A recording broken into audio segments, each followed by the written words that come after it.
Hello, everyone. These are my thoughts on the three theories that we studied this week. Just overall, I said at our first meeting, I came into this with kind of some reluctance because I don't like theory leadership stuff. It's been really nice though in this book to start looking at the actual theories and getting into a little bit more academic approach. It's most of the leadership stuff that I've read has been more self help or business oriented, and I don't respond to as well. This is much more interesting. So I really like these three theories, especially much better than like the trait approach because I don't accept the notion that leadership is innate or that there are certain traits that are innate that lead to leadership. So I like the fact that these theories talk about it being something that can be learned and that it's situational. That's something I think is really important in thinking about leadership. The context is what it determines what is effective leadership. So, in terms of the three approaches, things that stood out in the behavioral approach, I really liked the fact that it looks at what leaders do and how they act. And this notion that you have to find a balance between being people focused and production focused. That makes a lot of sense to me. I've worked with leaders who are either too people focused and can't get things done because they don't have a sense of task completion. I've also worked with leaders who are so task focused that they lose the human dimension. That can be really unpleasant as well. It was interesting, I think, to read that Northhouse pointed out one of the criticism of this is that you have the best style of leadership is someone who's high production and high people focused. And I'm not sure that that's always true. I mean, clearly, if you start to look at the situational approach and path goal theory, one of the things that doesn't assume is what's I think there are certain contexts where you have to be more task oriented. There are certain contexts where you have to be more people focused. So being high all the time in both of those areas just doesn't seem to make sense to me. It also bugs me that the behavioral approach focuses solely on the leader and doesn't look at anyone else in that relationship. So the follower isn't present, and I don't think you can understand leadership without understanding followers. And it's much more fluid dynamic than all of that. In terms of the situational approach, what I liked about the situational approach is that the notion that leadership changes depending on the context. That again something that I feel really strongly about, and that what a good leader has to do is assess what's going on in the context and make changes to their style in order to be most effective given what the followers need.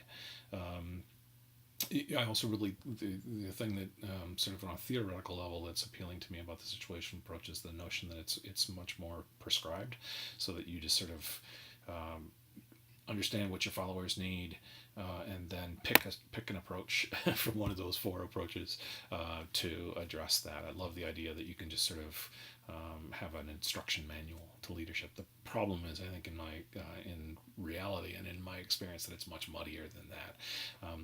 The Northhouse says that one of the criticisms of this is that it assumes a one-to-one relationship between the development level of the follower and the style of the leader. And it's been my experience that that's not always the case. That there are many more factors that can affect that aren't even in the control of the leader, or that are external to the relationship that exists between the leader and the follower. So that's one of the things that I didn't resonate as well with that situational approach. I like path goal theory, mostly because this is the first time that we've started talking about motivation, and it is the first time that the notion of one of the responsibilities of a leader is removing obstacles from the path of the followers has come up, and I think that's really something that's really important about leadership. I like the fact that as Northwest pointed out, that this is much more pragmatic. That it is a pragmatic approach. I don't know if it's a more pragmatic approach, but the idea that understanding what your followers need, understanding what the task demands, helps you determine what kind of style that really appeals to me. Again, it's not as rigid as the situational approach. So I like that it's a little bit more fluid, but it's still more applicable, and so that makes a lot of sense to me. What resonated with the criticisms is the idea that not everyone has really high communication skills, and that's something that's really critical in path goal theory. The other thing that occurs to me that it doesn't deal with is the notion that sometimes followers, even if the situation, you read a situation and you determine that a particular style of leadership is appropriate. So the context and the leadership and the follower characteristics make you say have to be more directive. There are some people that just never respond to a directive approach, and so what happens when that situation arises? That's just one of the questions I have about path goal theory. In terms of how to apply this in educational settings, working with faculty, in my experience, faculty don't like being told what to do. One of the things that these theories, I think, help you to understand is to kind of look at what they need and the kind of person that they are, and given the task at hand, to vary your approach to be more effective. I think path goal theory to me has some resonance in my experiences working with faculty, because a lot of times the faculty that I work with, they don't like a directive approach, so they might have a higher desire for control. They're really smart and capable people, so they have a high self-perceived level of task ability, and sometimes that's true, and sometimes the administrative world is very different than the faculty world. So their self-perception of their task ability might not meet reality. The other thing I've noticed is that they often really prefer clear guidelines about what you need for them. So the notion that they might have a higher preference for structure that comes out of path goal theory. Those are the kinds of things that I see that might be might these theories might bring to your working with faculty. In terms of administrators, one of the things that administrators tend to be really task oriented. So the situational approach that talks about that a lot.